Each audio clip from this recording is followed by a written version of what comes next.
Hello friends, তো আমি দেখো কোথায় গিয়েছিলাম। তো আগের ভিডিওতে দেখতে বুঝতেই পারছো, তেজপুরে একটা ছোট্ট ফুড ট্রাক খুলেছে নতুন। এটা একটা বাসের উপরে একটা তোমার বসতে পারা যায় যে, বা সেরকম একটা ছোট্ট মোটো একটা খুলেছে, খুব সুন্দর। আমাদের এখানে পাশেই বাজারের মন্দির আছে, কোল পার্কের সামনে। তো আমরা চলে গেছি ওখানে জাস্ট। তো গণেশ পূজায় ঘুরতে বেরিয়েছিলাম, তারপর চলো ওখানে যাই, ওখানে গিয়ে খেয়ে আসি, কখনো যাইনি। তো দেখি ওখানে খাওয়া দাওয়াটা কীরকম। তারপরে আমার উঠতে ভয়ও লাগছিল একটুখানি, জায়গাটা মন্দির। তো উঠে পড়লাম ভিতরে, গিয়ে দেখলাম যে জায়গাটা ঠিকই আছে, কোনো খারাপ না, খুব সুন্দর করে মানে ছোট্ট মোটো করে সাজিয়ে রেখেছে বাসের মতন।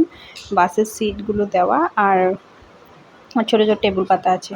তো দেখতে ভালোই লাগলো, আমরা একটু বসলাম। গাড়িটা কিন্তু একটু হিল ছিল, ভয়ও লাগছিলো। তারপর বললাম চলো নিচে গিয়ে খাই।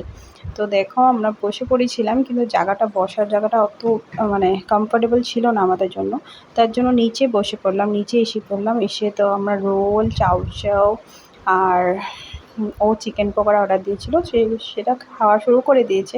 আর আমি ভাবলাম একটু ভিডিওটা করে নিই, খাওয়া দাওয়াটা দেখিয়ে নিই। তো খাওয়া দাওয়া ভালোই ছিল, প্রাইসটা খুব অ্যাফোর্ডেবল ছিল, খুব বেশি হাইও না, লোও না।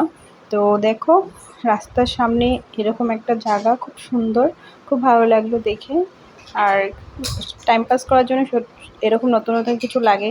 তো তোমাদের কেমন লাগলো ভিডিওটা নিশ্চয়ই বলো। Bye bye, tata.